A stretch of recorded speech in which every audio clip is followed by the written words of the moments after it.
I am Tired Mike. I am on Team Morbid Beasts. Um, so my handle on Bushy Navy is MBTX TyDye. I've been playing Vanguard since it's come to the States, really. I remember I was in middle school when it first came out. We had the two trial decks. We had the Blaster Blade with like the website link on it and everything. It was really cool. I used to play a lot of Yu-Gi-Oh as a kid, and I remember there's this shop over in Universal City uh, called Heroes and Fantasies. They had the first two starter decks, and then they were like putting them up for sale because not a lot of people were into the game at the time. But I bought the Royal Paladin one because it looked really cool, and then uh, I made friends on this was when Facebook was still kind of new to me, but I found our little San Antonio Facebook group. It was really small back then. It's not the same one that we have now, but and then I found out that there were people at Ooples who play, which which that's a It's a deep cut. lot Yeah, harder.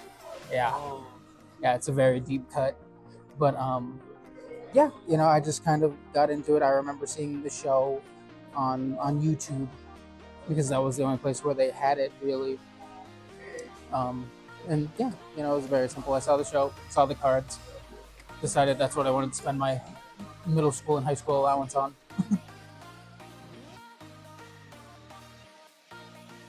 So the first deck I bought was the Blaster Blade starter deck, but the first deck that I built from scratch was an Angel Feather deck. It was actually just garbage because I didn't understand the fundamentals of the game too well yet. So it ran like 12 grade threes, like 10 grade twos, and like a bunch of grade ones. It was really bad. But it was right before we got limit break cards. I remember because I saw the first card that I liked was called Reverse Aura Phoenix, and I didn't know how bad it was going to be until I like built the deck and took it to a local tournament, and I got washed. It was pretty bad. But then Limit Break came out. We got what was it? The Megatron Crimson. I can't remember the name off the top of my head. But that was another. Yeah, just think about it, send it to me, and then it'll be on the yeah, screen for them. So yeah.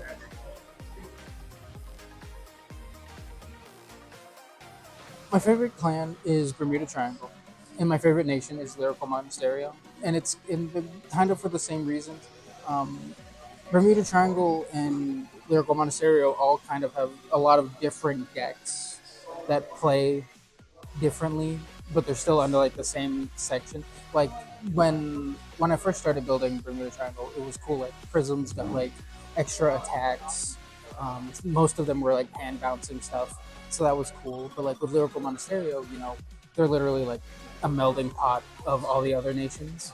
So that's why they have a bunch of different effects. So like I've just kind of dedicated myself to building every lyrical deck because I have so many different playstyles that I can have fun with.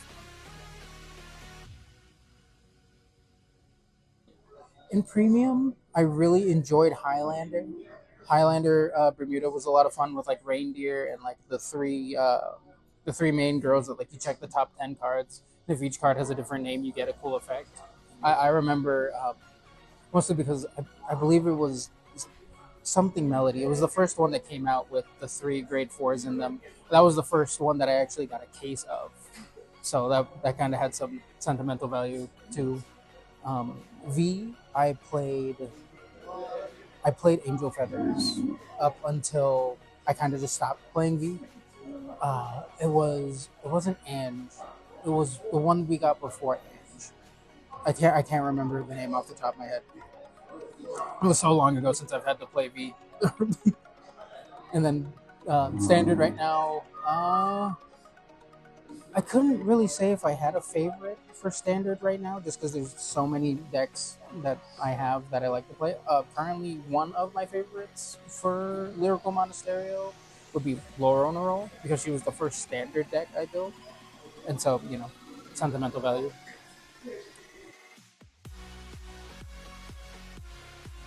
Currently, my favorite character is Erica Miojo from Divines, and that's just because I really like her story arc, the way that she was brought into the series, and how she kind of played deuteragonist during the whole story.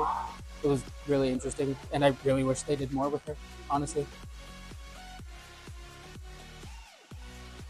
I'd say it wasn't on the list, but I prefer like mid-range style of play. I enjoy having a mixed toolbox kind of options.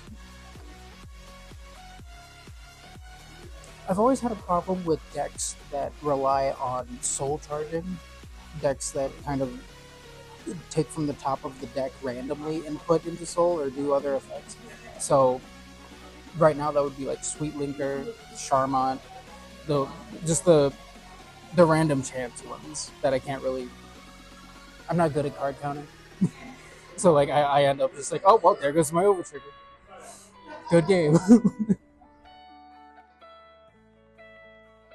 If I had to pick, I prefer casual, just because I can have more fun with my bottom tier decks. But I do also like what competitive provides to the game. Eureka, Cooling Heart Eureka. It, it's like I call it the barbecue sauce of Lyrical Monasterio, just because you can put it on anything. Be a grade one. It would be for Chris Rain specifically because she needs it. It's going to call itself from drop zone on Vanguard attack. Calls itself from drop zone. Gets 10k.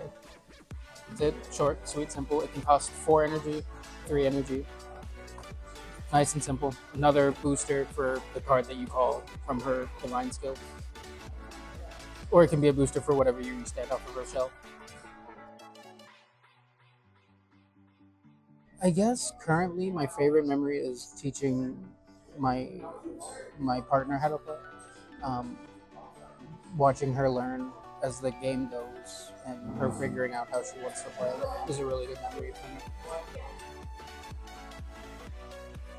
So there was a moment where I was at originals and mid game. This was like round 3 at Game Guys when they were still hosting. Um, I had miscounted how many perfect darts I had because I forgot to take it out for the Elementaria, and so I was like, oh, I have 5 perfect guards in my deck. I need to fix that. And I only found out because I had the 3 like in drop zone already, and then the 4th one was in my hand next to my Elementaria. It was, for me, it was funny.